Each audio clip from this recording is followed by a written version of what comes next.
Yeah.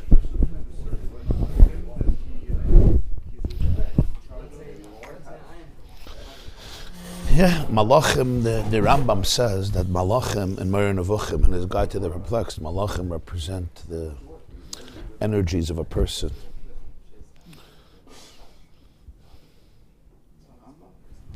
Meir Nevuchim, yeah. When we see Shira in the morning, so we actually have certain Malachim. Yeah. It's not the Malachim that we're creating, it's the in general, I think. Yeah, both, yeah. Wake up in the morning and singing before I got him. So someone else took care of it. Seeking meaning to care of. Yeah. The what the Maggid was explaining was not just an issue of time. Remember, in the world of spirituality, it's beyond time. It's not if the neshamas are davening at 6 o'clock, so the malachim could start 6:15. They don't exist in the realm of time. After, in spirituality, doesn't mean chronologically. After means in concept. You have kedima and ichur in time, 6 o'clock and 7 o'clock. Once you daven, I could daven. It's saying something deeper.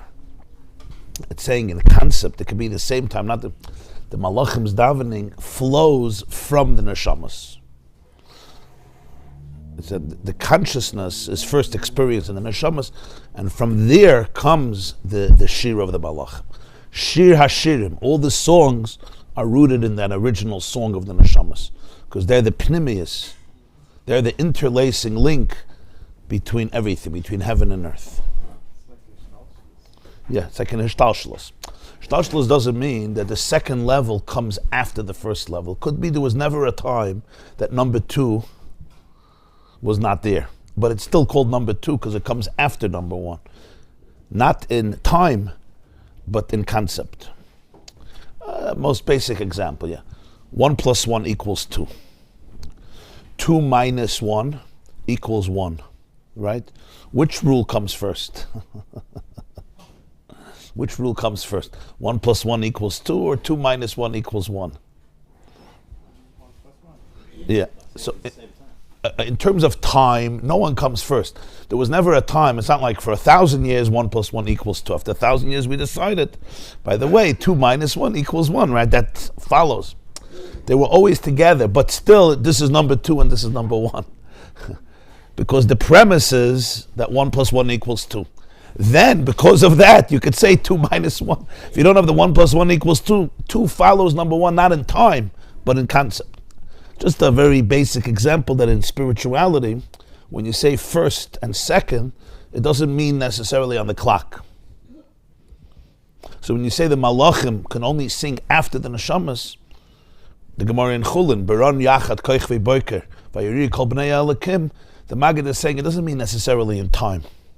It means the whole shir of the malachim follows the shir of the neshamas. Shir hashirim. Like dibur follows machshava. Because neshamas are the pnimius of olamas. They're the core, they're the inner consciousness, like the thoughts before the words. It could be I'm thinking and speaking at the same time. But the machshava essentially precedes the dibur in hishtalshelus, in the hierarchy, so to speak. You understand? In these when we talk about these things, you have to remember that time and space, not to get stuck in those paradigms. Huh?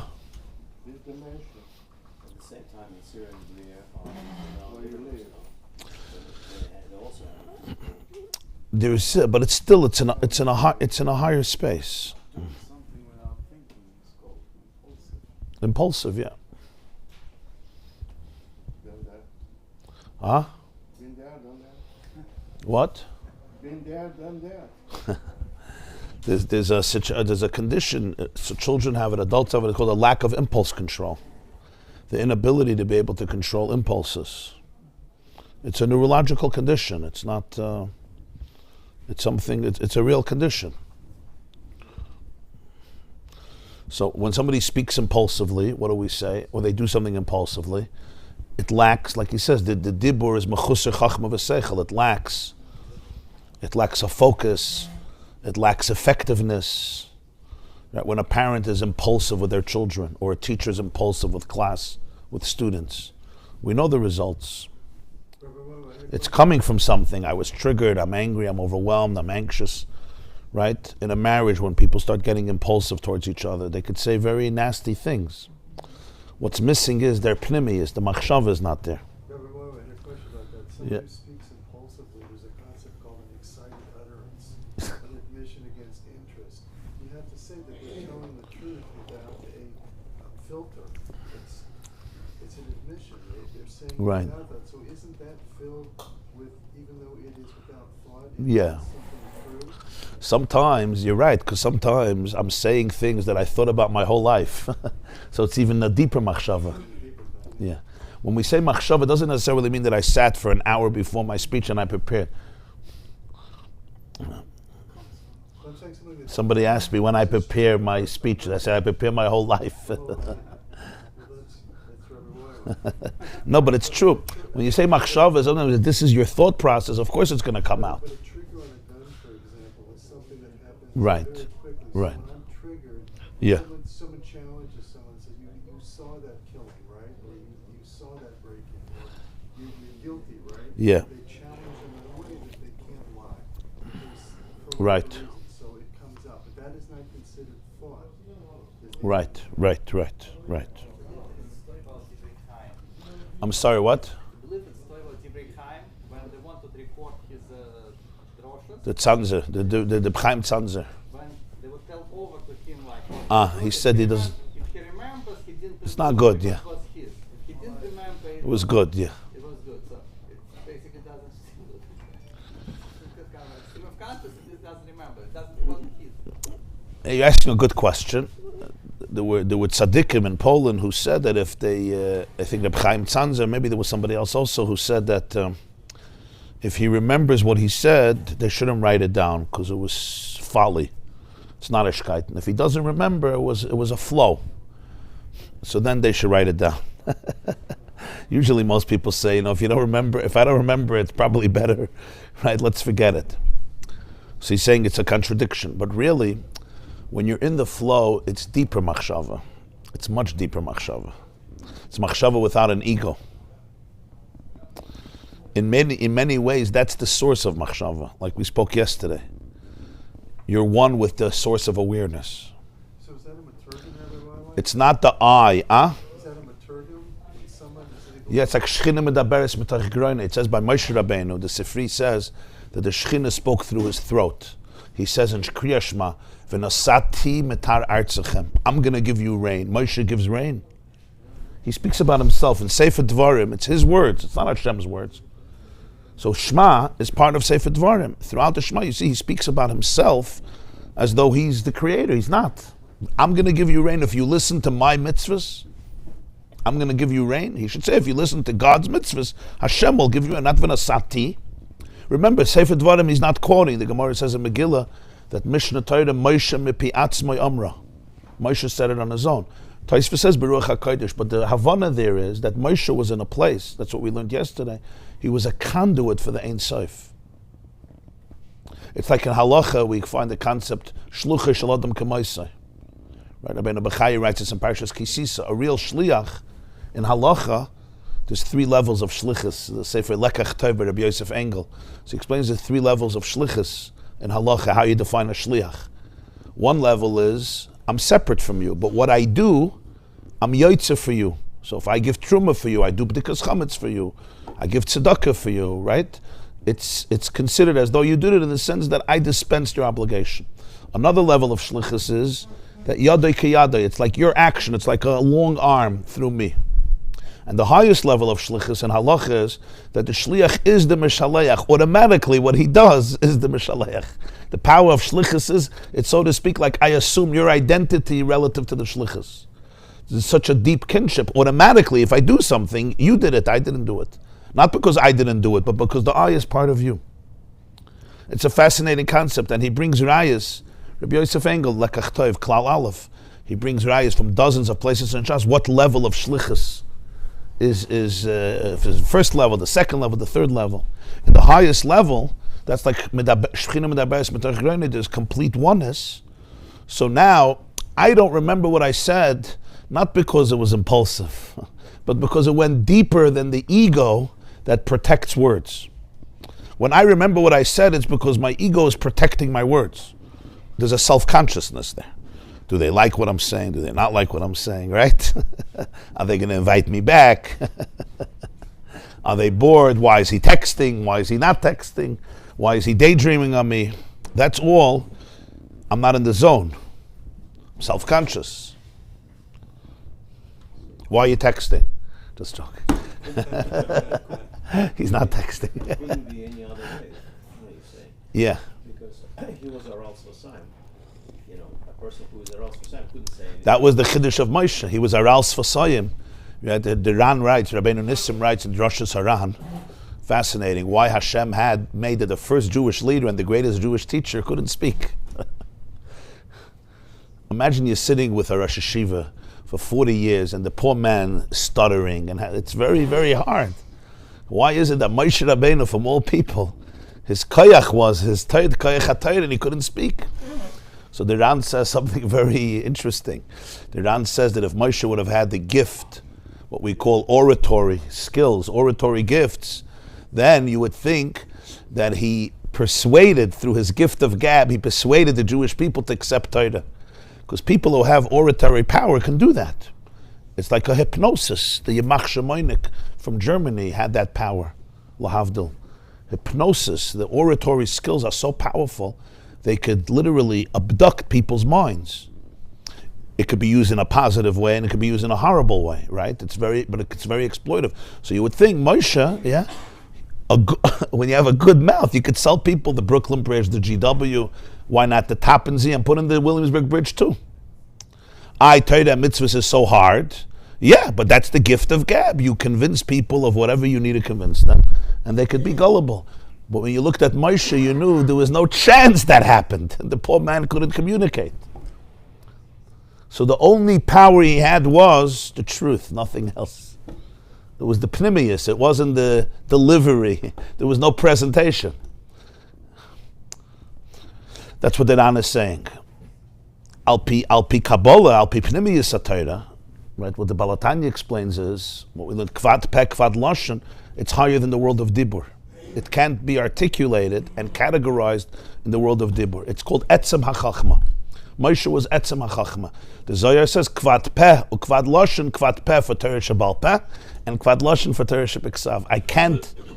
The wisdom can't be articulated in the finite structure of Torah, which is language, which is Dibur. It's Etzem HaChachma.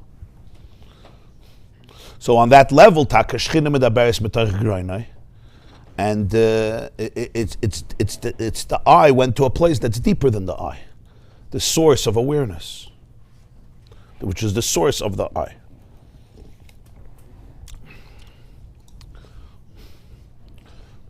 And essentially that's Atzilus. And Atzilus, the eye, the Keli, is a flow of the Ur, which is Ein Sof.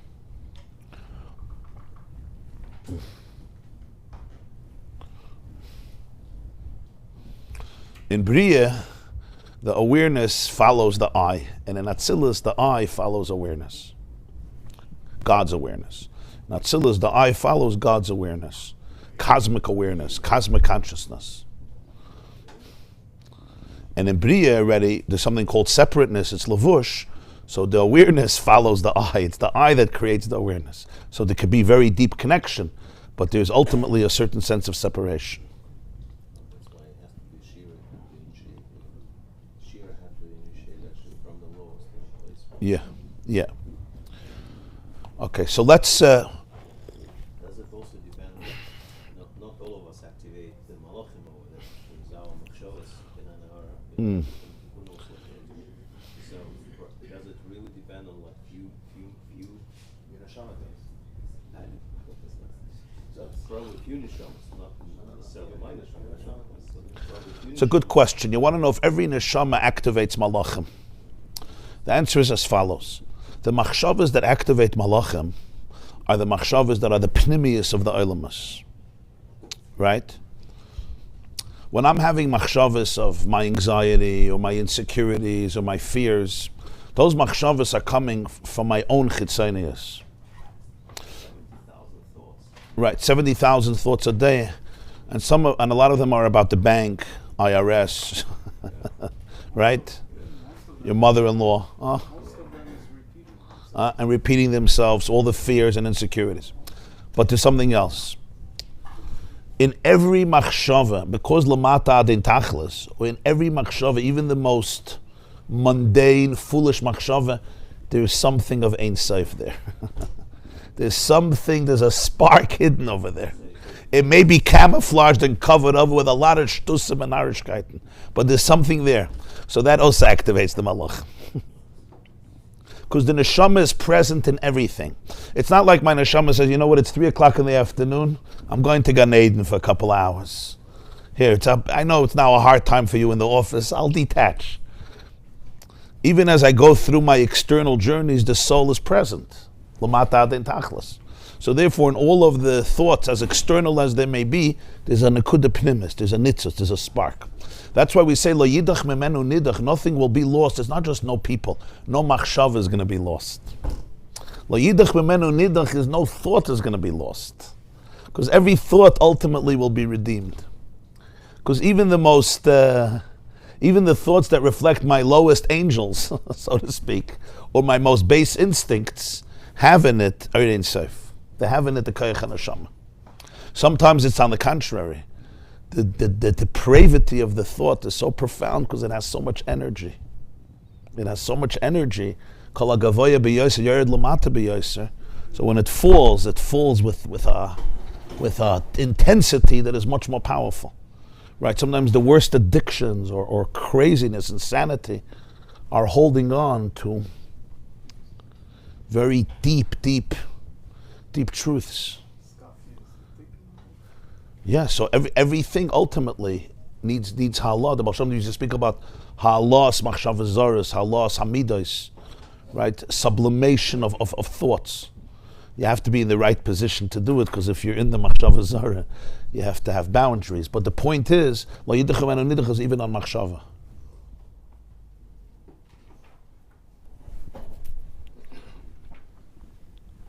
There's a story in Mezhebush. There was a guy got into a fight in the shul with another man. 2 balabatim of Mezhebush, and one of them got so upset. He told his colleague, he told his friend in Mezhebush, in shul, in the Baal Shem Tov's shul. We went to Mezhebush, you know that shul. So he tells his friend, "Ichol dir koireya kedog zayin." I'm going to tear you like a fish. I'm going to literally take you and split you into 2 pieces like a fish. It's an interesting thing to tell somebody in shul. Ichol dir koireya kedog zayin, right? Huh? Huh? Yeah. I'm saying, don't think that shuls only today were exciting. He got angry at him. He said, I'm going to tear you. But it's interesting. He didn't say, I'm going to sue you. I'll beat you up. I'm going to tear you like you know what you do to a fish, right? That was his, you can understand the imagination of this person. So the Baal Shem Tov was there. Poor guy. The Baal Shem Tov was there from all people. The Baal Shem Tov had to be there, right? And the Talmidim were there. And the Baal Shem Tov, he took the Klas Talmidim and he put them in a circle, and he would put sometimes his hands around them, like in camp when they sing. And he sang a niggin, and he asked them to close their eyes. And suddenly they were all horrified because they saw him tearing him like a fish. And the Baal Shem Tov said that every machshava is a reality. And it creates a reality. Maybe not a reality in Olam HaSiyah, but a reality in Olam HaBriyah. It creates a reality. It's a dynamic. It's a living reality. There's life there. There's presence there. So in a Olam Naila Yoseh, in a higher world, it happens. So the Baal Shem Tov says you have to understand the power of a machshava in the negative, and the power in a machshava. And every dibur, here it wasn't a machshava, it was a dibur. So in a higher world, in this world, I just said, I'll kill you, I'll destroy you, I'll beat the living daylights out of you. But in a more subtle world, a world of energy, that was the energy. So we have to understand that's the koyach of a neshama. It touches deep places of pnimius. And yet, lo yidach v'meno nidach, everything could be salvaged because there's a Ein Sof is lamata adin tachlis. Okay, so in summation, what we have been learning, explaining the Zohar's words, Ein Sof lamata adin tachlis, that the light of infinity extends below, downward, till no end, and there's no space that you say is too low for the Ein Sof. And what that means is not just that God is everywhere. That's not the Chiddush. That's his pashtus. The Chiddush is gilui. The Ein Sof is revealed lamata adin tachlis, which means what you're seeing, which seems as separateness, is really also a manifestation and a revelation of Ein Sof. And that's a gewaldige Chiddush, because you say this not only about Olam Ein Sof, Adam Kadman, and not only about Atzilus, where Iyu v'chayoy echad, Iyu v'garmoy echad, so there's Achdus, but even in the world of Bri Yitzir Asiyah, which is the world of Pirud, the world of disassociation, of fragmentation, even though Bria is still a very holy world. And Yitzir is a holy world. And Asiyah Haruchnis is also a holy world, a spiritual Asiyah. But still the holiness over there is where they are, so to speak, levushim for the Ein Sof. It's not complete oneness. So it's not like in Bria there's evil and darkness and negativity. Bria is considered the world of Malachim and Neshamas. It's called Olam HaKisei, the world of the Kisei HaKavod. But it's still called Pirud. Why is it called Pirud? Because it's the experience of Ein Sof. But there's the eye experiencing it. Right? It follows the eye. This becomes the definition of the eye, but it's preceded by a sense of separateness. And that's the Chiddush of Ein Sof Lamata Adin Tachlis in Bria Yitzir Asiyah. And he says that the Baal Shem Tov says every word has Olamus, Neshamas, Elikus. Right, that was the key. Olamus, everything has three layers: the layer of Olamus, and the layer of Neshamas, and the layer of Elikus. Tachtiyim, Shniyim, Shlishim. Every word you're building the Teva, Boyala Teva, and that Teva has three layers, three levels, and the avoid of the person is to be able to align the three, and to be able to access the connection to all three. And that's how everything experiences its ultimate aliyah. And he explained, Olam is generally is Bri Yitzir Asiyah, Neshamas is Atzilus, Kalim, and Elikus is Elikus Mamish, which is beyond Kalim. And the Baal Shem Tov says that the Neshama is the link between Olamus and Elikus. On one hand, the Neshamas come from Atzilus, where there's Kalim, but it's Atzilus, so it's Olam Achdus. We explained this at length, I'm just repeating the Nakud. Yet, as he continued in the Maamer, most neshamas are neshamas of Bria Yitzir Asiyah, which means most neshamas, even though every neshama originates in Atzilus, but most neshamas go through that consciousness of Bria or Yitzir Asiyah. There are those souls, Chad Bedara, unique in a generation of the B'china of Moshe Rabbeinu in every generation, that's a neshama of Atzilus. And Chad Bedara, it's one that the whole Dor is inspired by them and empowered by them. So really, just like you speak about Lamata Adin Tachlis in the world, Lamata Adin Tachlis is also in the Neshamas. That even the Neshamas that come down to Bri Yitzir Asiyah, it's not like they're really detached. It's Lamata Adin Tachlis. The Ein Sof Lamata Adin Tachlis, so even the way the Neshama comes down into Bria, it's the power of it is that it brings out the Ein Sof in Bria, and therefore the Neshama is the Pnimius of the Olamas, which ultimately can elevate all the worlds back to Elikus, because the Ein Sof comes down in the Neshama in Olam HaBriya, Lamata Adin Tachlis. So those Neshamas, with the power and the help of the Neshamas Datzilus, are reveal in the world the ultimate Iker Shchina B'Tachtoinim Hoysa, the alignment, because they are the Pnimius HaOlamas. So even when they come down into Bri Yitzir Asiyah, these Neshamas ultimately are there to reveal what is the core at the consciousness of the world, that it's not real fragmentation, it's Ein Sof. That was the main point. We're holding Seif Hey, which is page Yud Zayin in the Kuntras, Basi Lagani Tavshil Chav Gimel. It's page Yud Zayin. V'zeu inyan Ein Sof Lamata Adin Tachlis. This is what it means in Zohar. The Ein Sof is Lamata Dekoy Ala Gilui Vayispashtas B'Bchinas Ein Sof Ad Lamata Mat. This is a summation. It's referring to the fact that the Ein Sof, the infinite one, extends and is revealed all the way to the lowest place, in the levels of consciousness that are at the lowest and the last and the lowest. The Hainu, what does this mean? Ba'olam is Bria, Yitzira, and also Asiyah. Shem B'chinas Mata. Spiritually, they're called Mata. They're called the lowest the lowest levels of reality. Why? Because of the sense of separateness and autonomy and independence and isolation and fragmentation. As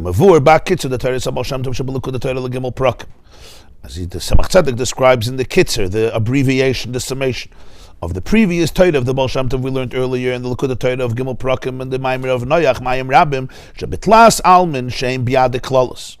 Hainu Ak Olam Esein Sof Atzilus Ubyayin Ibn Egel Olam Es Biaksiv Af Asisiv Af Hifsik Ki B'Yitzirasin Nikra Alma De Pruda. We spoke about the three worlds in the Zohar. The Zohar says Hashem has three worlds. The Ramah says that's Adam Kadmon, the worlds of infinity, and it's Atzilus and Bri Yitzir Asiya. It's also called Biyah HaKlolim, the collective Bri Yitzir Asiya. Ak is Bria, and Atzilus is Yitzira, and Biyah is Asiya, not individually, but Klolim. So when it comes to the third category, Elam is Biyah, it's called Af Asisiv. The Pasuk says in Yeshaya, it's brought at the end of Pirkei Avos, Koila Nikra B'Shmi, V'Lichvoidi, Brasiv, Yitzartiv, Af Asisiv. Between Yitzartiv and Asisiv, there's an Af. Also I made it. Af Hifsik. Af is a separation.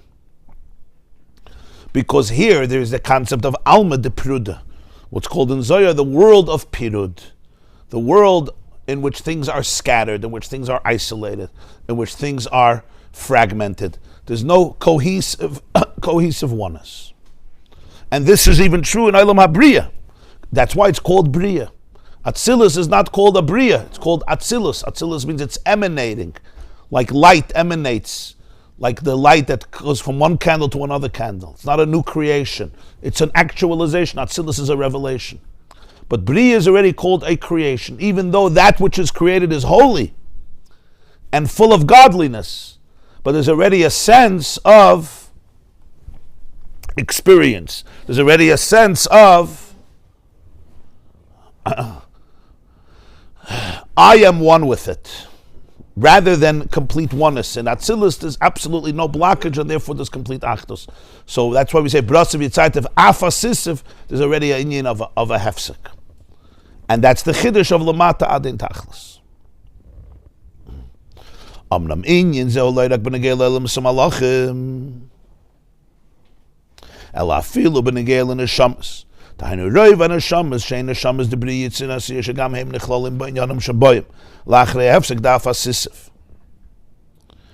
is not only true about the worlds and the malachim, even the souls of Bri Yitzir Asiya, they go through this hefsek.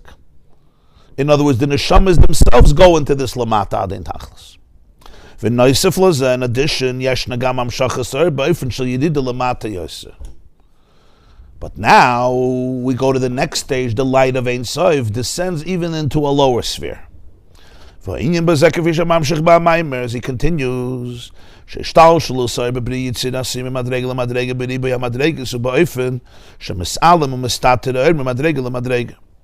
the evolution of the light of Ein Sof through the worlds, from level to level, you have to understand that it gets concealed and eclipsed with every descending madrega, with every descending step. To the point that when the Ein Sof arrives to the world of Galgalim, the world of Galgalim means the world of the planets, the heavenly planets, the celestial planets and spheres, and the world of Mazal is the world of constellations. This is the world of outer space, of stars and planets. The light becomes misava. Misava means it becomes dense. Umisgashem, it becomes materialized from the word geshem. And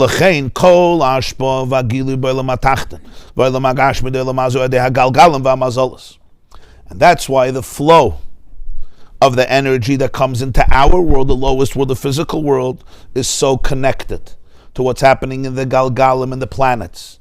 And the Mazalis, the constellations, as the Pasuk says in V'zay Sabracha, Umi meget voice shemesh, umi meget gerish yirachim, the sweetness of the grain that comes from the sun, and the sweetness of gerish, of the various grain produces, barley that comes from the moon, or Maamer, as the Medrash puts it, ein lecha esav milmata, Medrash Rabbah, ein lecha esav milmata, shein le mazel milmayla, makaboy v'merlo gdal.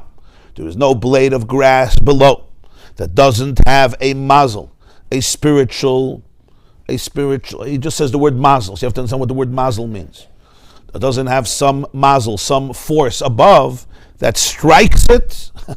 That's makkah. It strikes the grass and says, Gdal, grow. Now, what does this mean? That's how grass grows. Some mazel that comes with a whip and whips it and says, grow. Oh, that's why it's growing so nicely. That's how you make little children grow. You smack them and you say, grow. What does it mean? What it means is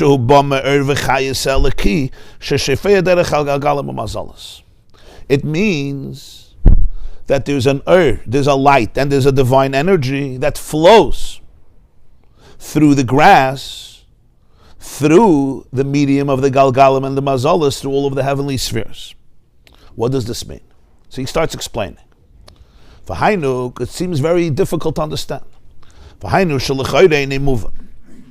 at first glance, it's not understood. The Bishlei Benegel is Havusay, some she is Havabay for Namasim Lelamazagashmi, moving she and Zatzarachli Sade Hamas. I understand when you talk about the creation of the grass. You want it should be created in a way that's consistent with the physical world. Just the expression. You want it to be created in a way that's consistent with you could have created in a way that's not consistent with the physical world, which means you could have created spiritual grass only. But you want it to be created in a way that's consistent with the physical world. You have to hear the vocabulary here.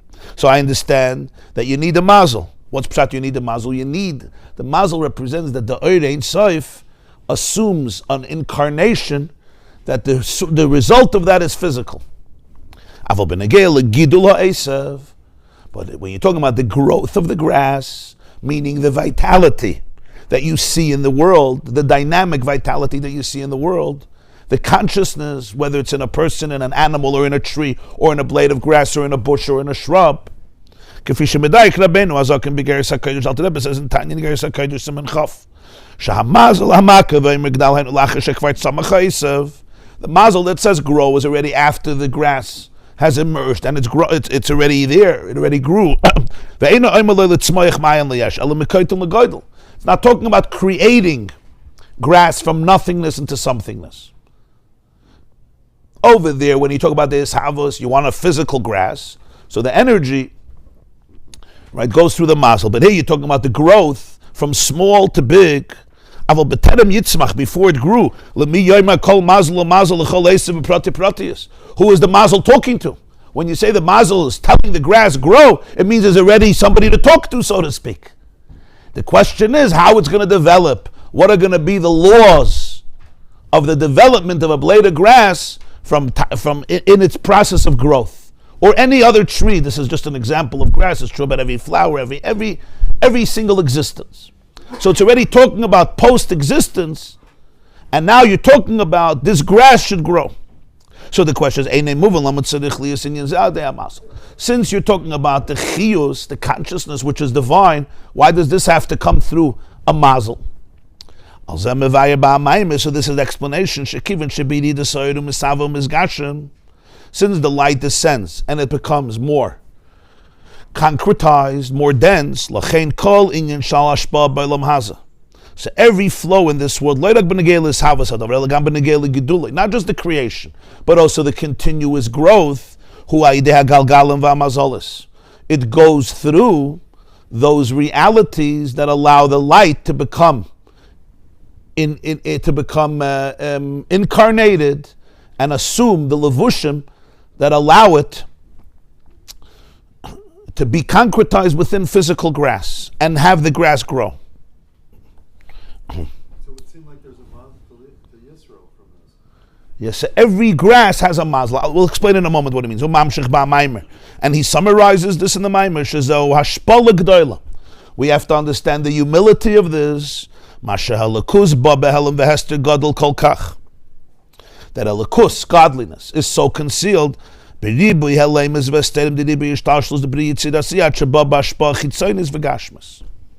comes through so many layers of Bri Yitzid Asiyah to the point that it's coming out as something that seems like it's just external and physical. It's just a blade of grass, when really it's Ohr Ein Sof.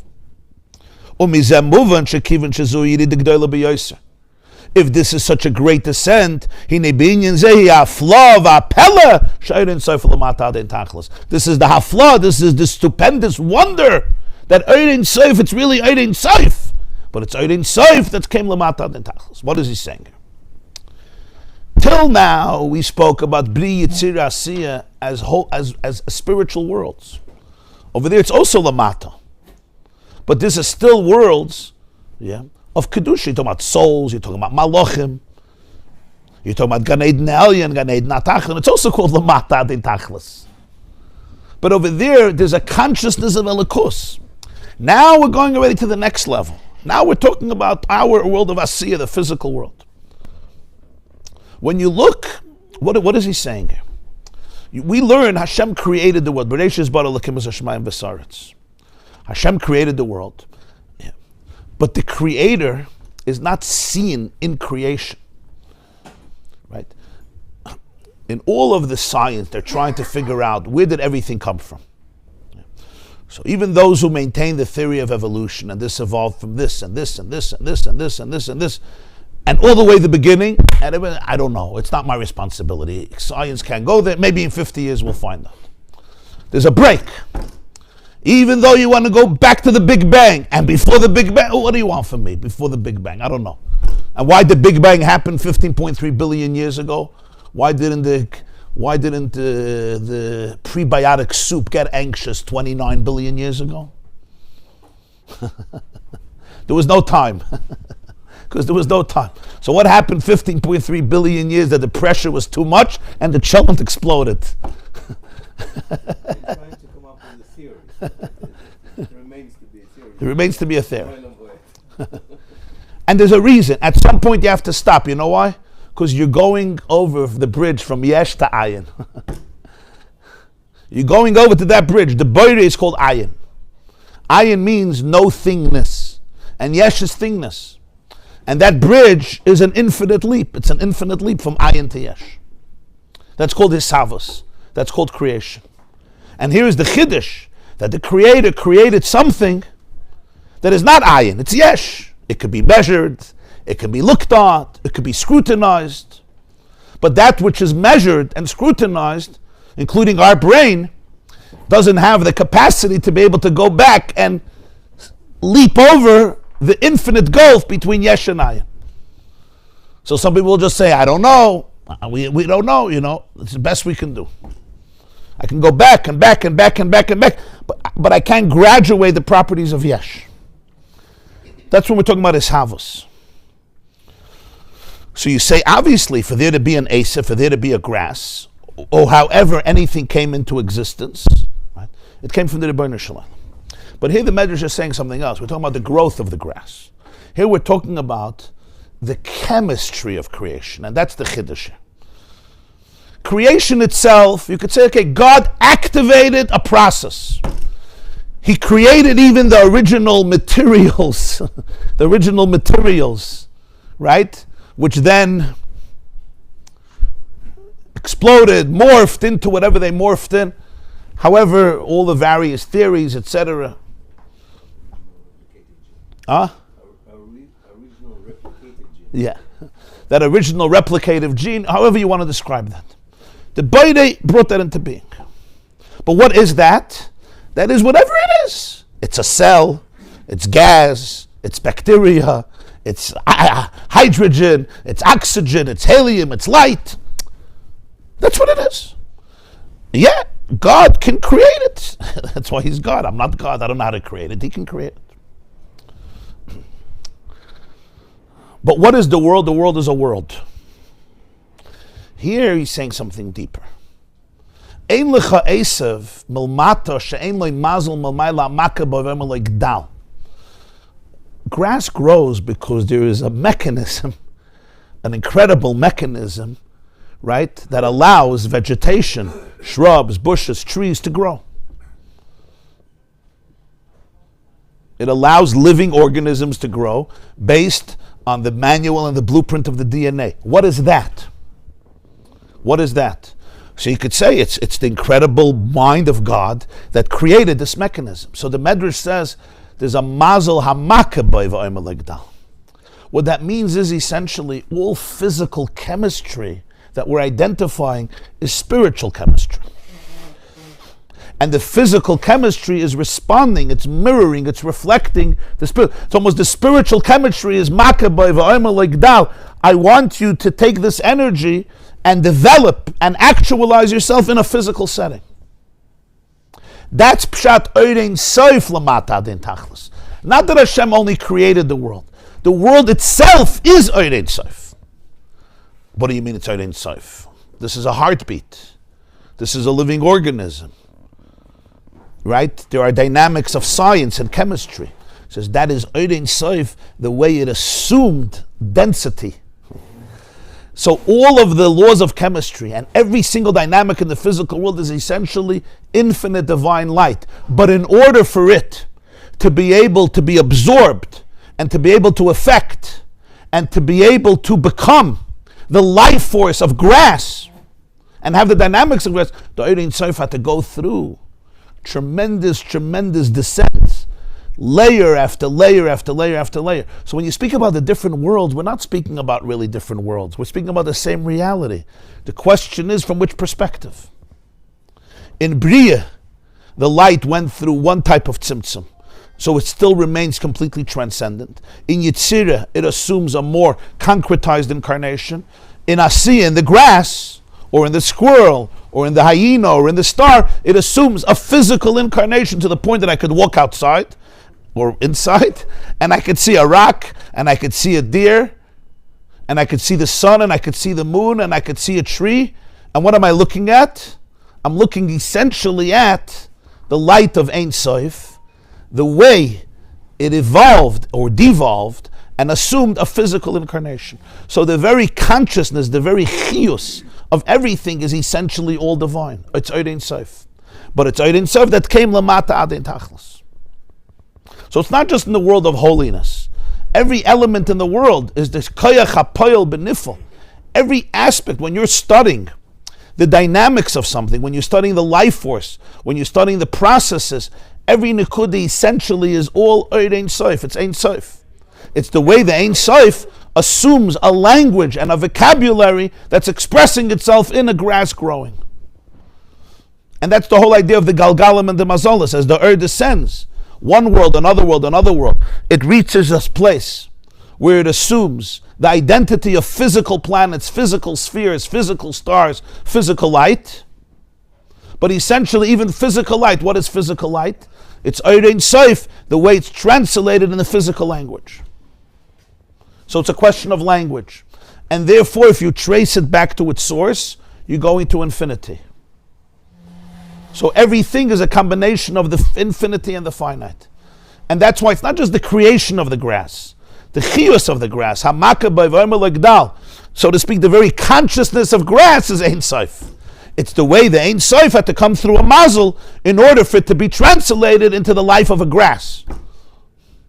You talk about an ant or a bee or a butterfly or a bug or a mosquito, it has a brain, it has consciousness. It's the consciousness of an ant. But you should know that it's Ein Sof.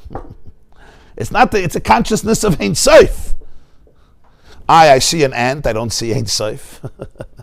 And I could study an ant for the rest of my life and still call myself an atheist.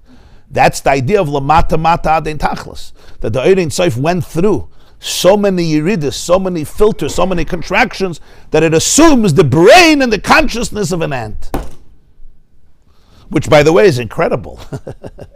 It's incredible what an ant does. It's incredible what a bee does. It's brilliant. If you learn 90 years, you get a PhD in the life of bees, you wouldn't know what a bee knows the moment it's hatched. And how hard it works. So essentially we have here the achdus. It's not God created the world. It's much more than that. The Ein Sof lamata adin tachlis means everything in the world is. It's infinite light. That's what it is.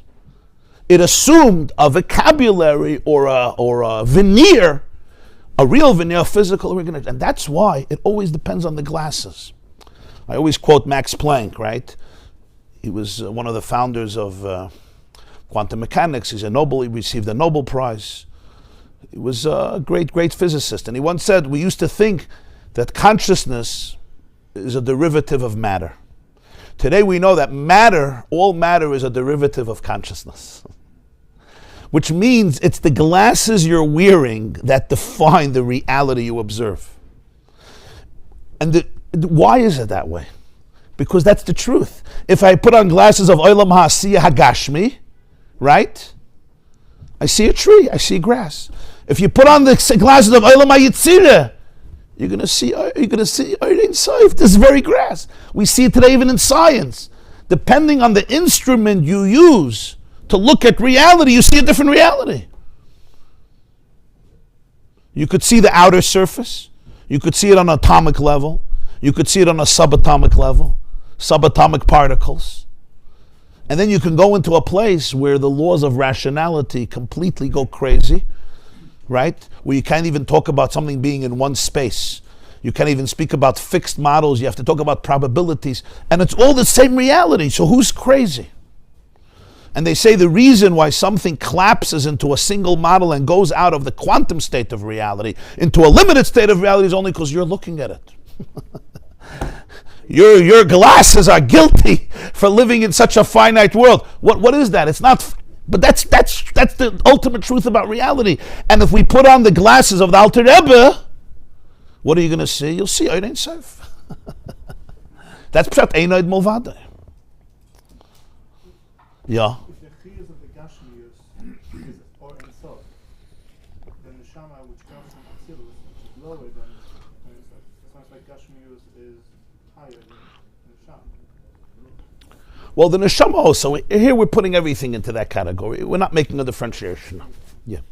The neshama is the one who talks about this. The neshama feels the ayin, because the neshama comes from ayin. So the neshama feels this. Science is a chiddush of Avram Avinu. Avram Avinu was the first scientist. He was the first astrologer too, wasn't he?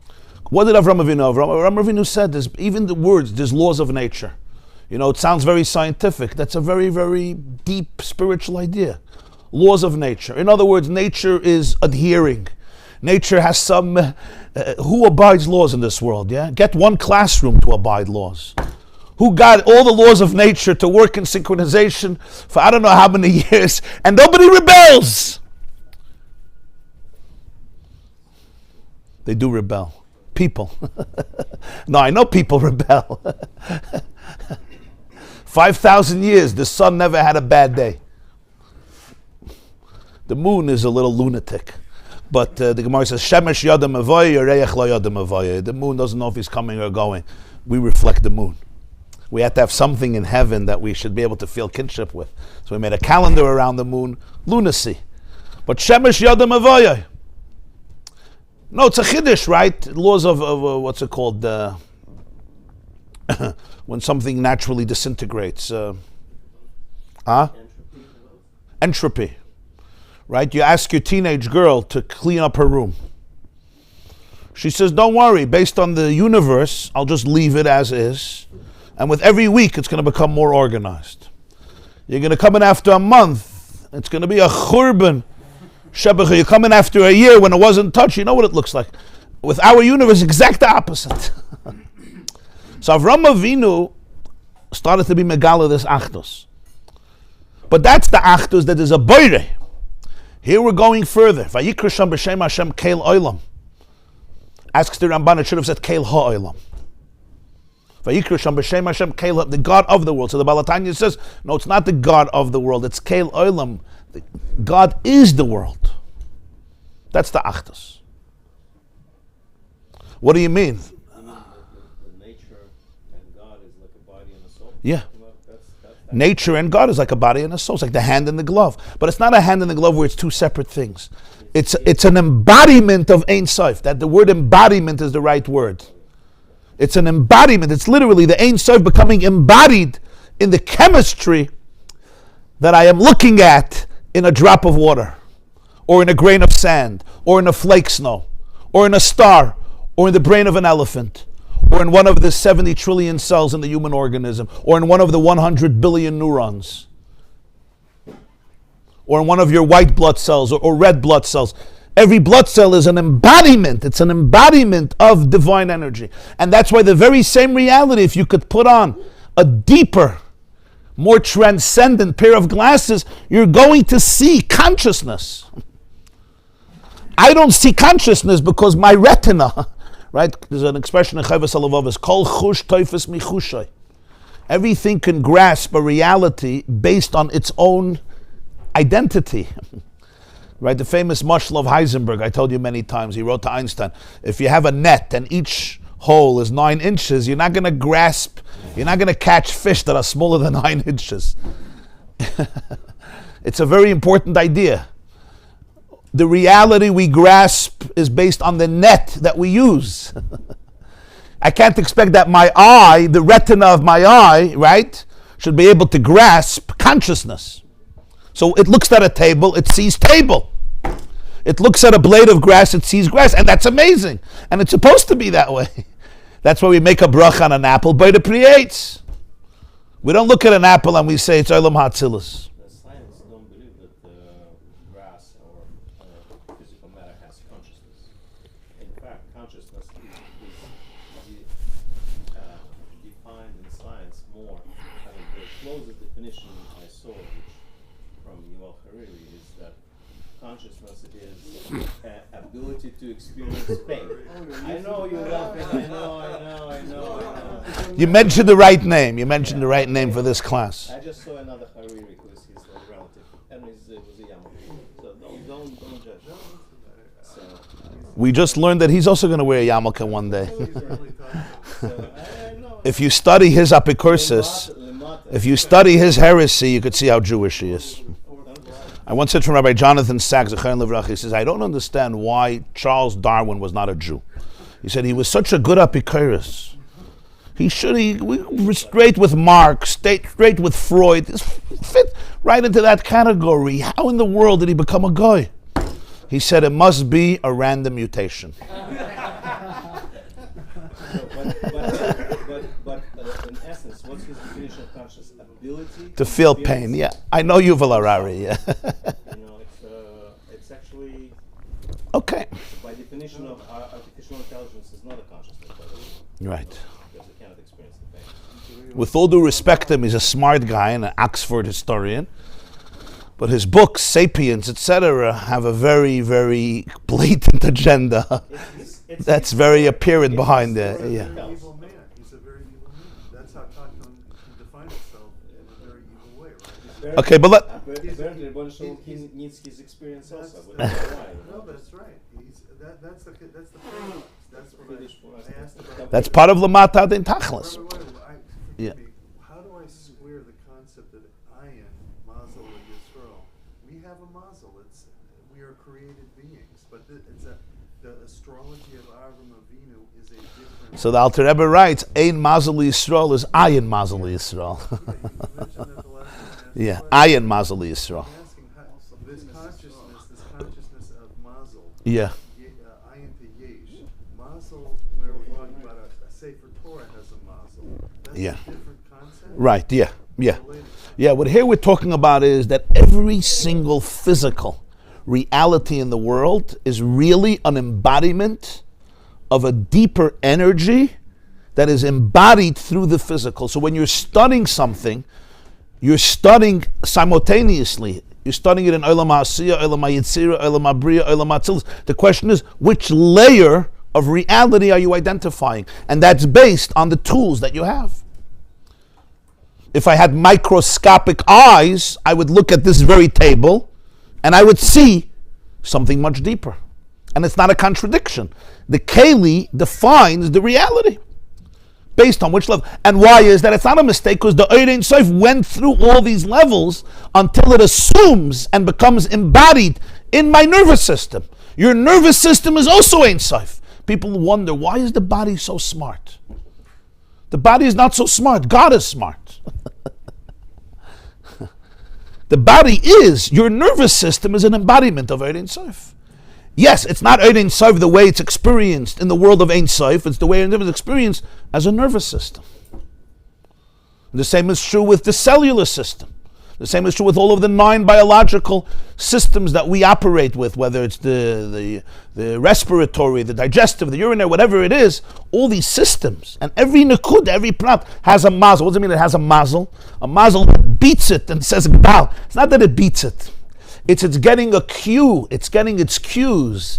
There's a flow. There's always a flow. There's no interruption. And when I say flow, I'm making with my hand, but I don't mean a flow like this.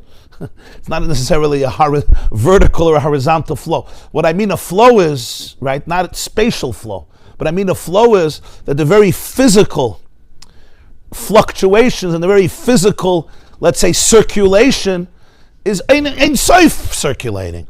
It's the way it's assumed a vocabulary and an image of what you call blood. Because it went all the way down and it comes through the mazel that's giving it its cues. Actually, pure quantum mechanics here, because in order for things to exist, you need to have an observer. So what looks like a mazel and observers of those graphs. Exactly. So it's like That's what I'm saying. no contradiction. In quantum mechanics, you're saying that in order for it to exist the way it exists, you need an observer. That's exactly the point. If an neshama of Bria was looking at the same blade of grass, it would see something else. Because you and I are looking at it, we also see different things. But we see the Ein Sof the way it assumed a Gashmi is the Ketzier. It embodied a physical Tzir. And that's why he said matter is a derivative of consciousness. In other words, what makes it matter is that I believe it's matter. I think it's matter, therefore it's matter. And if indeed my consciousness operated on a different layer, I would see a different reality. When I look at the grasses, I see the Fibonacci numbers. Yeah. As Yeah, that's how it is. People see different layers of existence. An architect comes into a house, he sees something else than I see. Right? Your wife comes into the house, what does she see? A mess. I come into the house, what do I see? A nice house. I don't see the mess, unfortunately. The architect comes into the house, he sees completely something else. A musician, a musician hears music. I hear music, I say it's nice. It's a nice song. The musician hears something else. You know what I mean? I see musical notes in a piano book. What do I see? I see black lines that I don't understand. Right? A musician opens up the book and he's in ecstasy. He's smiling. What are you smiling? I just saw black dead lines. To you, they were black dead lines. I saw music. They once asked the Baal Shem Tov why the Chassidim, when they daven, with passion. It wasn't common then. Shuls were more like very dead. Baal Shem Tov, he was encouraged, but the davening with passion. So he said that there was once a man, and he came into a shtetl, and in the middle of town, he saw everybody dancing.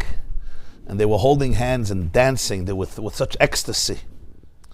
And he tells his friend, this place is a meshugana place. It's the middle of the day, they're supposed to be working, but he's dancing. John said, unfortunately, he was deaf. And he didn't hear that there was a musician that was playing the most beautiful music, and everybody was drawn into the music. So he says, I teach my students they shouldn't be deaf. There's music where you see black lines. It's a music. It's not lines, it's music. It's Heiban Tanzen. I try to teach my students not to be deaf. That's what he answered. So who's right? The answer is, I see black, all I see is a grass. So the Medrash says, don't look at the grass. Understand there's a mazla, makabay, vaymalagdal. This growth is Ein Sof being translated into it. That's why there's no division between science and Yiddishkeit. It's one of the struggles people have. They struggle. When you learn this, you understand it's not just two worlds. It's Hainu Hach. If it's real science, we have to respect the fact that science has a lot of theories, and by definition, a theory means that based on my knowledge till today, this is my most probable explanation. In 100 years, I don't know, maybe it's going to be disproven. But if something is real science, what is it? It's the Boide being reflected in the Bria. Lamata adin tachlis. So if I'm stunning a blade of grass, what am I stunning? I'm stunning Ein Sof. You're studying a heartbeat, you're studying Ein Sof. You're studying the human brain, you're studying Ein Sof. That's what the Alter Rebbe says, Mipsari echze eleka. Eov says, from my flesh I will perceive God. So most translations are, when you look at the flesh, you understand there's a designer. The Alter Rebbe said, no, Mipsari echze eleka. From the system of the human brain, you can understand the Lakus. That's why in all the Maamerim there's always Meshalim from how the soul works and Koiches HaNefesh. What, you're a proof on God. What are you a proof? Yeah, of course you're a proof.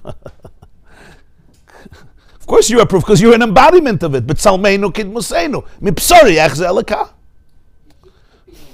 That's why I'm not talking psychology. You always think I'm talking psychology. I'm not talking psychology. The whole psychology is just a tool to be able to explain Chassidus. It's not Chassidus is a tool to explain psychology. The whole psychology is just a technique to be able to understand a little more Ein Sof. If I speak about Ein Sof, if I speak about trauma, kann man ein bisschen verstehen. Dire betachtoinim, shvir sakelim, toyu. You understand? And that's why psychology was created. What do you think psychology? You think Freud created psychology to make a living? He had an neshama also, lamata din tachlis. Freud understood that in our generation, to be able to be teufus chassidus, you're going to need the language of psychology so that people can be able to internalize it. If you just talk stam, it's not going to relate to them. Huh? Freud. Yeah, his name was Shloimele. Zygmunt, his name was Shloimele. Grass grows. Neshamas grows also? Of course. Of course neshamas grow. If the body grows, the neshama grows. Remember, all growth is an embodiment of the mazel. The mazel grows. There's a mashal of the Alter Rebbe. He says, there's sweetness of an apple. This is what he says, the sweetness of an apple. And there's the sweetness of a svara. You say, wow, what a sweet idea. He says, and there's the sweetness of a niggin.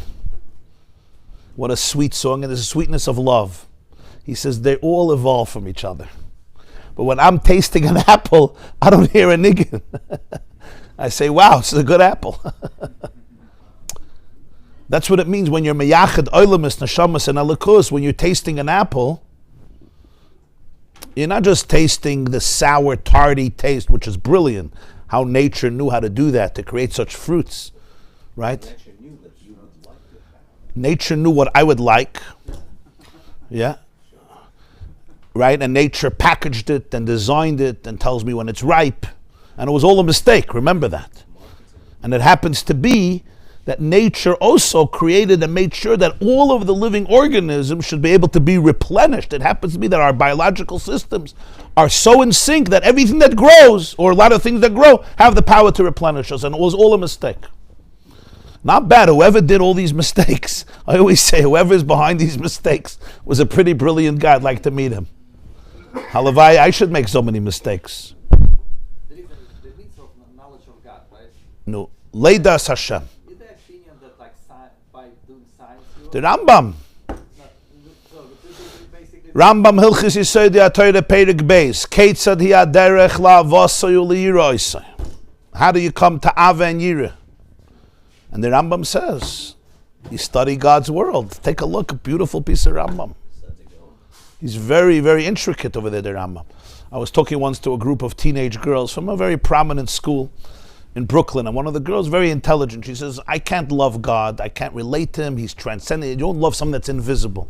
So I asked her, what do you love in life? She said, I love biology and I love science.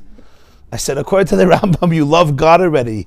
You love Him. You love the way God is manifested. I mean, who do you think created? What do you think biology is? What is biology? It's not just He created it. It's much deeper than that. That's what we're talking about. Not just His havos, the chayas.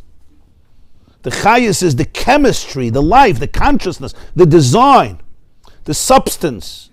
Every aspect of physicality is simply a hishtalshalus. It's an embodiment of the Nekuda of Ein Sof. The question is how much it evolved, how many incarnations it assumed, how much the Ein Sof is eclipsed. Yes, that depends on what you're talking about. Sadek Gaon said, if you're not interested in science, you're not interested in Lakus. Right. People are afraid of it as though the world was created by the Satan. According to this, better become biologists than computer programmers. No, but we bifurcated philosophy. You're right. You can distort science. You're right. You're right. You're right. When somebody has an agenda in science, right, to use science as a tool against Ruchnius, that's not science. That's Lamata din Tachlis. That is it. The Ein Sof comes down in a way that it can be completely hijacked, disassociated, manipulated, and exploited. That's Lamata din Tachlis. That very good what you said. That's the most probably vicious embodiment, one of the most vicious embodiments of it. You said it, Rabbi, but I didn't say it. No, ain't I Tachlis. said No purpose. bifurcation. I That's said what. bifurcation. You triggered me. You triggered me. I took philosophy out of it. Are they correct? Think about Dr. Joseph Mengele, Yamach Shemoy v'Zichroi, a doctor, a respectable doctor. Germany produced the most PhDs before the war, came from Germany. What did he use medicine for? He wanted to advance the practice and the wisdom of medicine. How? And what did he use it for? Right? It's such a tragic and classic example of that. Perverted in the most depraved and extreme of ways. And yet that wisdom of medicine that he was advancing, I don't know if you know that till today, when America studies people freezing to death, what is it called? Yeah. And how long soldiers could be in the cold, right? Where do they get their studies from? I don't know. They use Nazi Germany. We took the German scientists. They did these studies. I don't know if you know, but the best maps of anatomy, the nervous system is so intricate. Even you think till today, 2023, we know anatomy is so subtle. The best maps were created by the Nazis in the 1930s and 40s based on all of their victims. They had so many bodies to study. And there's doctors till today in very big hospitals. I know there was a whole story, somebody went through a surgery. I told the lecture on Shua, somebody went through a surgery and the doctor got stuck and he said, I need that book. And it was a Jewish woman. It was a Jewish woman. And she felt guilty that her life was saved based on the research that was done with the corpses that they had without number because of all the people they murdered. This is Jews from the concentration camp. I'm just giving you an example of how perverted the wisdom, right? The map of the body is an incredible map. How they use that wisdom. This is... Churchill said the lives of perverted science. Yeah. So this is the Vart.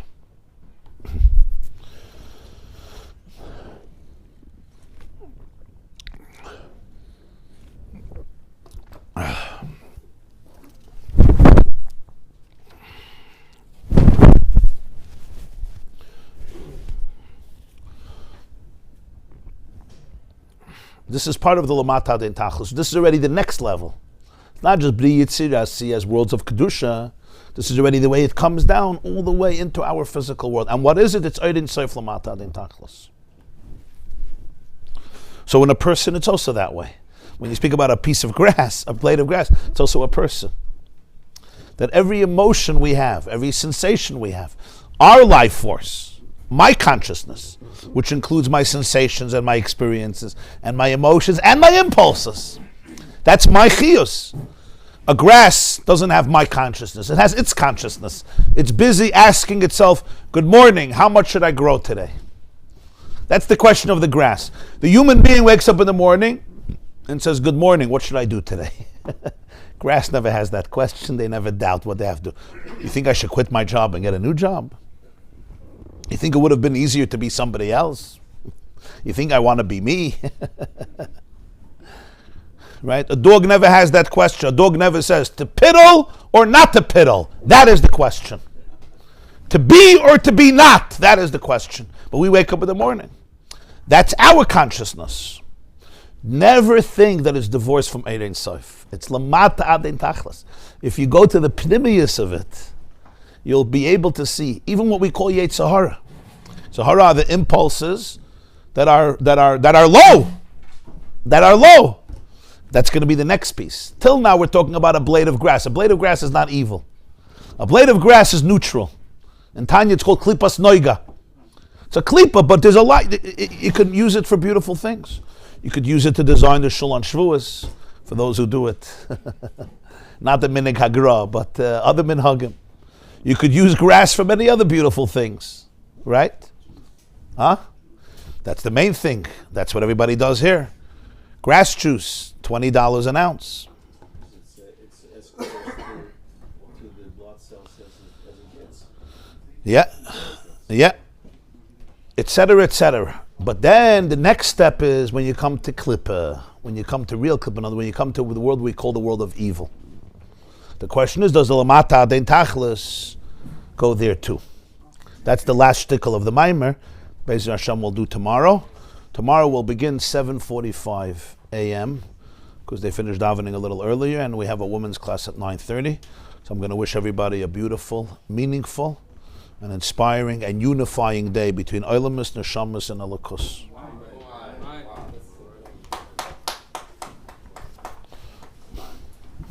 Chaim Levrach. Du sagst L'chaim nach verbringen. Heute gehen verbringen. Okay. Look, covered the Eirach von London. It's a Bnonshel Gedoshim. Ah? Fine davening, yeah. So when we say something b'shem Homer, this goes only Of for course. tzaddikim or for No, everybody. Kol Omer Davar B'Shem Maamer is everything. And then there's the spiritual meaning of Davar B'Shem Maamer we spoke about, right? because it's Geula. Kol Omer Davar Dover b'shem Homer. B'Shem Maamer Baruch Sha'amar V'Haya Olam. The way is the word, yeah? Davar B'Shem Maamer. So I guess it looks like I'm triggering somebody by mentioning some names. So I don't want to be. I don't want to delay Mashiach. In this class, we try to teach everybody not to be afraid of triggers. Lo yidach memenu nidach. Every trigger is going to come back. It's like, am I true to the oilam or not? So if I don't say something in the name who said it, so I'm just covering it up, covering up the evil. When a person is being triggered, it means that something touched me in a deep place, right? So there's something there that I want to explore. Right, the lion woke up, right? The bear was woken up, and if it's a real trigger, it's a scary lion, right? So you want to know what just happened. The curiosity can lead a person to very profound awareness.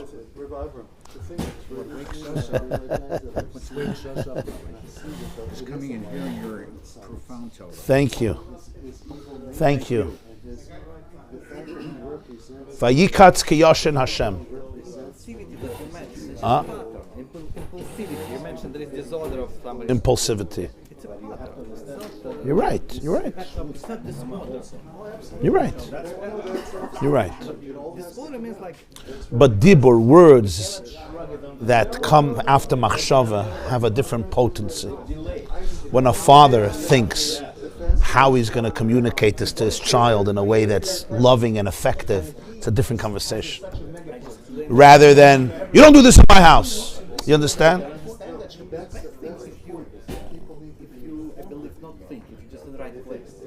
That's what I mean. When you talk, you don't prepare, right? You're just in the right place. Right, but that's what machshava means. Machshava doesn't necessarily mean that I sit and I think, okay, now I'm going to tell you, good morning, how are you? Machshava means that the dibur is coming from my source. I'm in the flow. In the flow, machshava precedes dibur. Machshava is consciousness. Machshava is not just active thoughts. You never said like when you teach, like, you probably good example for this. Like you said something brilliant, like it became. That's true. The best things I didn't think about. That's true. Constant. That's the main thing of a class. The main thing of a class is not what I prepare. You have to prepare. You said you prepared for long enough. So when his father today had my You're right. My kid did something wrong today, and I wanted, like, I think I handled it. So that's and let's just stay. Prepare the state. Exactly. Reb Tzvi understood. Isn't the biggest concealment that Hashem is creating the world right now? Yeah. Because that's where So the creation happens every moment, and he says, I understand why creation happens through the mazel, because you have to create something that's physical, that's consistent with the physical world. When you're talking about the chayas, the life is the spiritual, it's a spiritual consciousness. Why does that have to go through the mazel? And the answer is, because it's not that there's a spiritual consciousness that's removed from the world. The spiritual consciousness is begilui in the world. In other words, it assumes a physical incarnation. It becomes the embodiment. That becomes the physical chemistry. So it has to go through the mazel. So it has to go through the mazel. Not just the ishavos, but also the chayas. This is consistent with the whole Maamer, that it's not that the Ein Sof is mispashet everywhere. God is everywhere. It's begilui everywhere. Begilui means that it's absorbed by the creation within its vessels. The grass looks at itself, it's a grass. That is Ein Sof. That's the chiddush of the Maamer. The gilui. Not just this pashtus. that's not the chiddush, but those that's a tzilus. Is that where the tzaddik is? That's what he sees? Yeah. The tzaddik of Atzilus, he sees the world from the prism of Atzilus. He sees Achdus. Oidus B'Kelim. Creation, concentration. Because for us, it's kind of like Ezo Chachem, Haroyas Hanoilad. Alter Rebbe says in Tanya, Perik Mem Gimel, Chachma means you see everything being born. Being born, Haroyas Hanoilad, being born. That's what Chachma is. Ezo Chachem. So you have a neshama like Moshe's Chachma of Atzilus. Etzem HaTorah. That's the neshama. It's called Achim V'Reim Lamakam, brothers of Zah. You have lower neshamas that come from Zav and Nukva. They're still in Atzilus, but they're on a lower level. And then you have neshamas, most neshamas of Bri Yitzir Asiyah. So you have 3 levels of neshamas.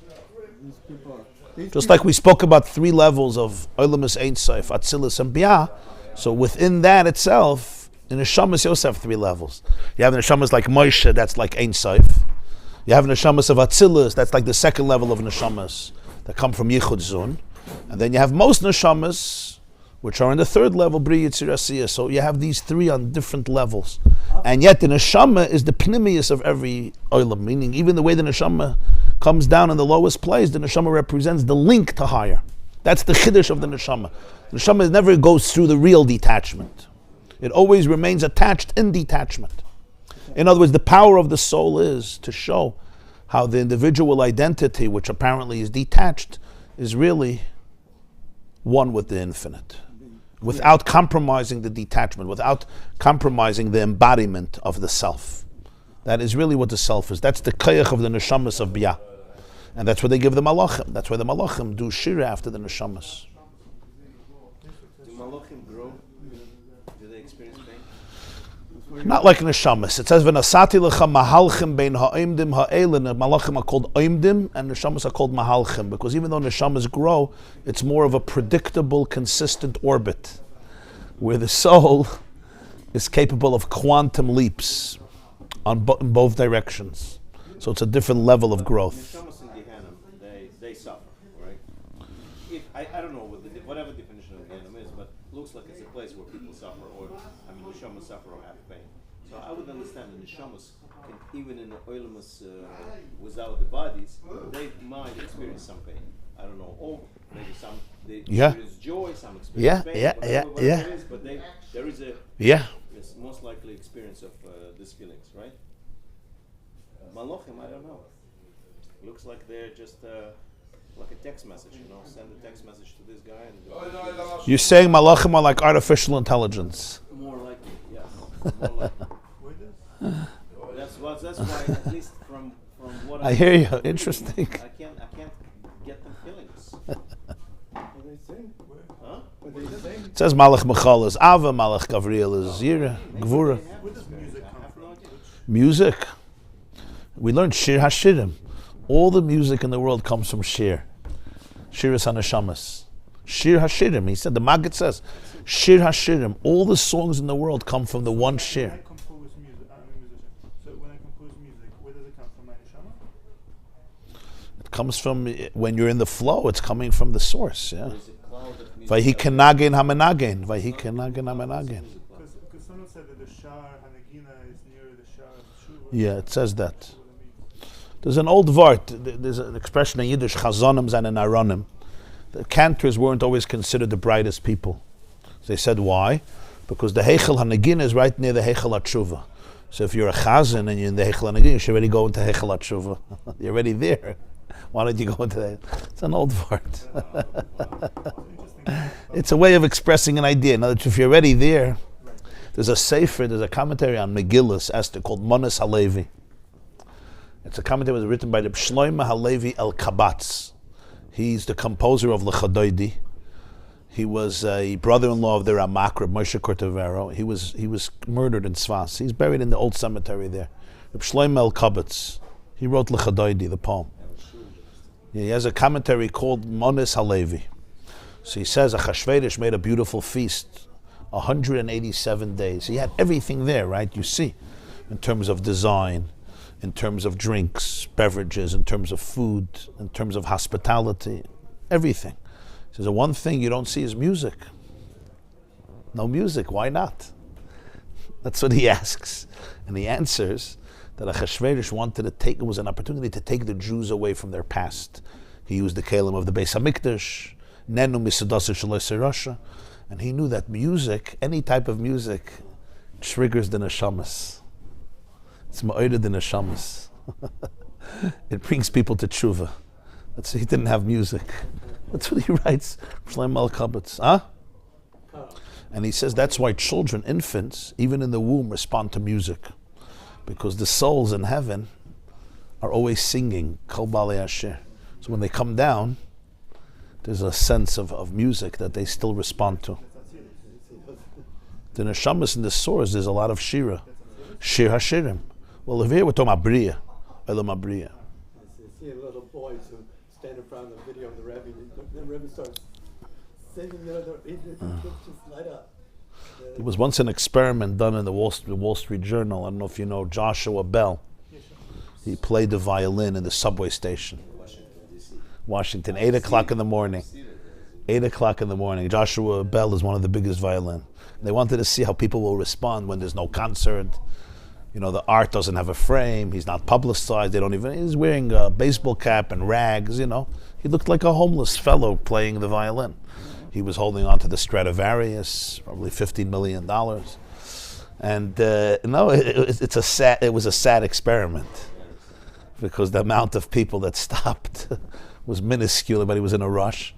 You know, he came away with $32, and he did some of the most beautiful compositions and symphonies. And he says the worst thing is you finish and there's nobody to applaud. Nobody noticed that you finished, right? Because it shows that people, if the art is not publicized, there's no ad in the newspaper that tomorrow there's going to be a concert and you have to pay $10,000 for back seats. It's in the subway. It can't be good. Does it mean that it's not real? It's real, but people are not real. So they were looking what demographics, was there a demographic of people, relative, percentage-wise, that was drawn? And they found one, children. There was a disproportionate amount of children that stopped and turned around, and their parents schlepped them. So we got to go. It was 8 in the morning. We got to go to school. We got to go to the doctor. Their parents schlepped them. Disproportionately, it was children who responded to the music. It's crazy. There was a black man working in a kiosk in the subway station, and he was sweeping. And he snuck out of the store and he was sweeping around the store just to be able to watch. So there were people who they felt something, but the majority of people, the very powerful experiment. The sad part that there was another experiment where people played music in the ocean, and when they played bad music, nothing happened. But when they played good music, dolphins started to jump out and in synchronous movements with the music. Yes, that was amazing. Realize the dolphins have musical brains. Absolutely. Yeah. So imagine I also once saw. dolphins are more intelligent I also once saw somebody playing music with elephants around, and they really responded. It was very powerful. You know, we always learn that the animals are hishtalshlus of chayes hakodesh. Every animal, every behemoth comes from one of the malachim. So there's a lot of spiritual energy there. It's just the way it's embodied in animals. Heavenly music. The Ohr Chaim says that lions, in this shirish, are higher than kosher animals. Pnei Aryeh el Hayamin, in the Merkava, the lions are on the right. But when they come down into a more brute and aggressive demeanor because they come from a higher shirish. So it's actually dependent on each other. So you see in a lion much more vigor. So we translate the vigor as beastly, as undomesticated, as dangerous for good reason. But really what it is it's a deeper intensity of kedusha. But the way it comes down, it assumes a completely different veneer. But it's actually, if you look deeper, you know, there is a guy who adopts the lions and grew them up. The way the lion has affection for this guy, it's phenomenal. He embraces him, hugs him. Him. Did you see a cow embracing and kissing somebody? Right. That embrace? Right. No. So that's The intensity of emotion is very powerful. much higher there.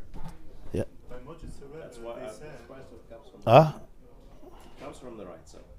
Right. It comes from chesed, but it teaches us that sometimes the deepest forms of love, when they trickle down many, many levels, they can have a very different expression.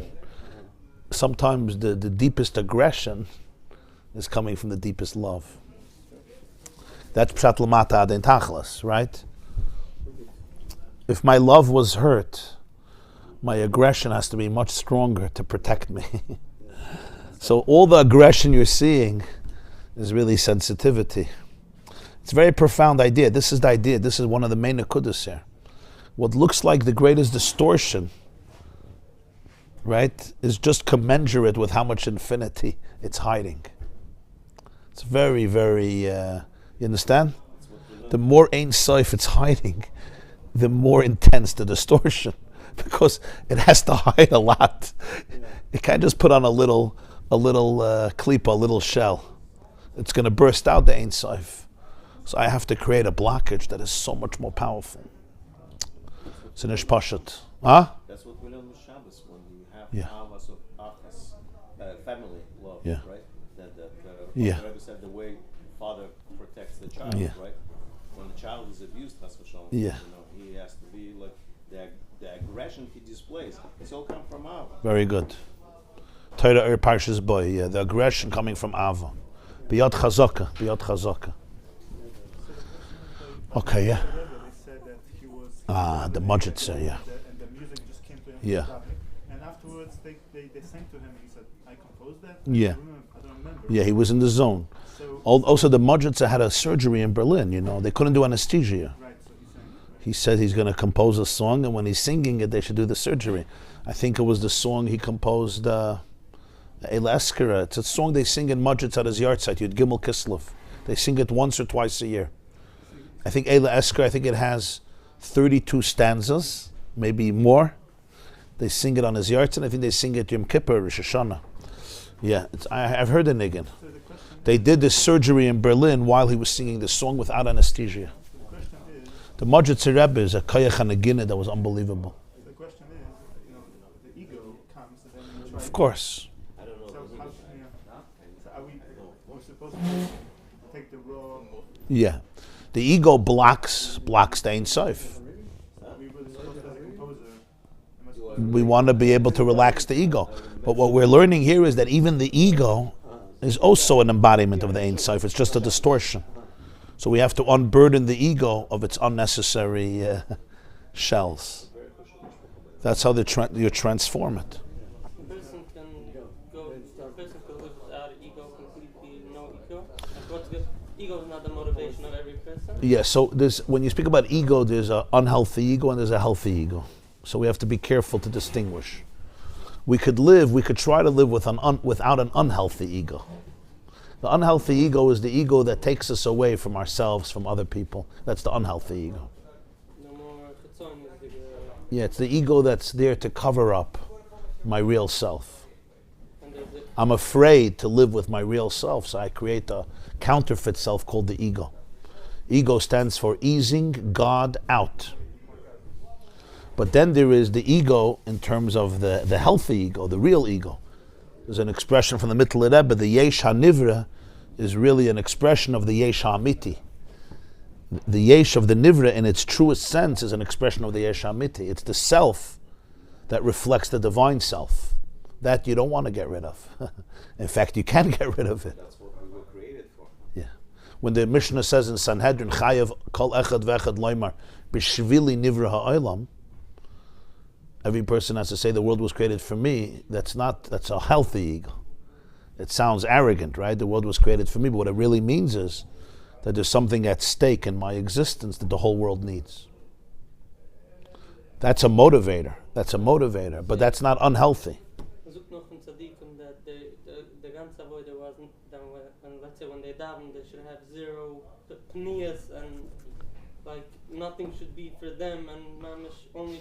Like, how do you have motivation if nothing is for you and you don't have anything out of it? Du darfst lernen mehr Chassidus, wirst du gleich verstehen. Du darfst lernen Chabad Chassidus, wirst du verstehen. What we hear in all these stories is just words. We don't feel the experience. When you just hear words, it's not going to make sense. Because you're asking a good question. What's going to be the motivation? When they said they don't want to feel any pniyas, it's not that they want to become shmatas, kaskupan addresses. It means that they want that their self shouldn't be a blockage of the Ein Sof. They want that their very selves should be a conduit for Hashem's self. So they become more powerful, not less powerful. You understand what I'm saying? Shluchei shel adam k'moisai. If you're a shliach, you're more powerful than if you're not a shliach. You know why? Because you have the koyach hamashaleach. If you have the koyach hamashaleach and he's infinite, you're more powerful. You're not less powerful. So the bittul and the confidence come together. The deepest bittul creates the deepest confidence. Because bittul doesn't mean I'm a nothing, step on me, slap me in the face, here, take the other cheek, slap me again, here's my cheek, slap me again.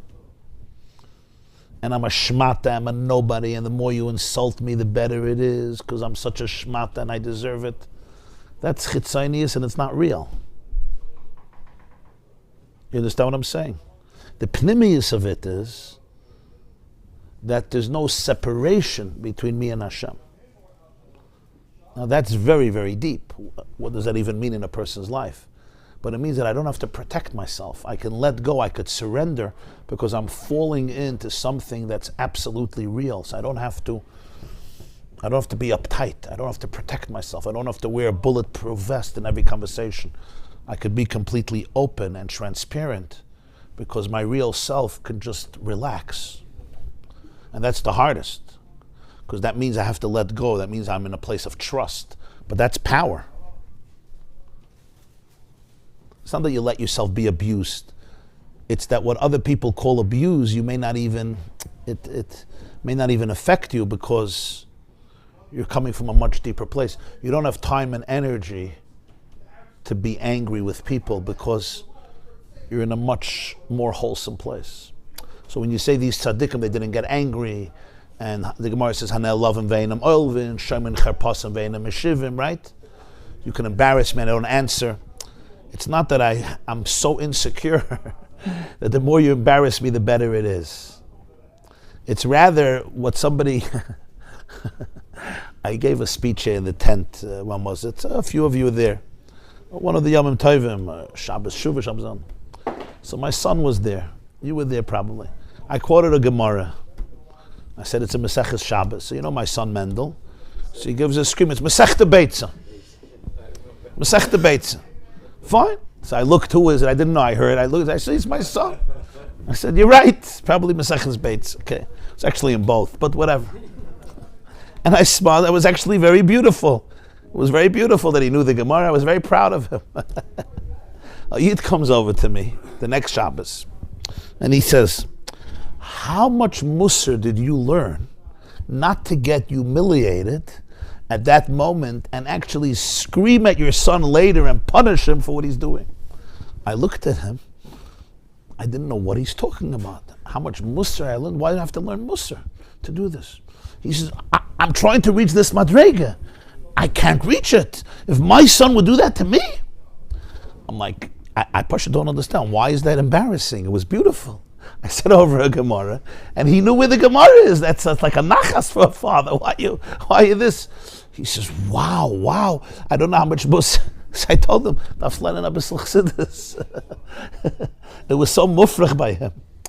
So the pshat is that if you're really in that zone, right, things don't affect you, not because you're not sensitive, but because you're just in a much more place of wholeness. You know, when we're in that place of wholeness, we don't get triggered in the same way. That's the idea.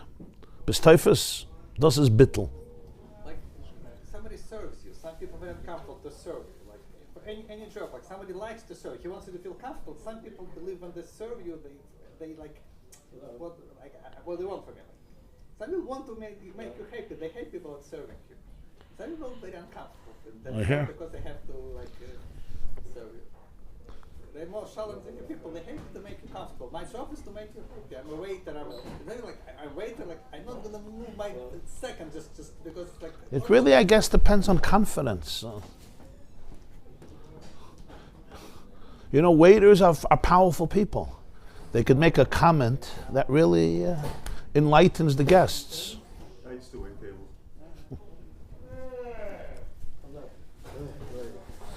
Okay.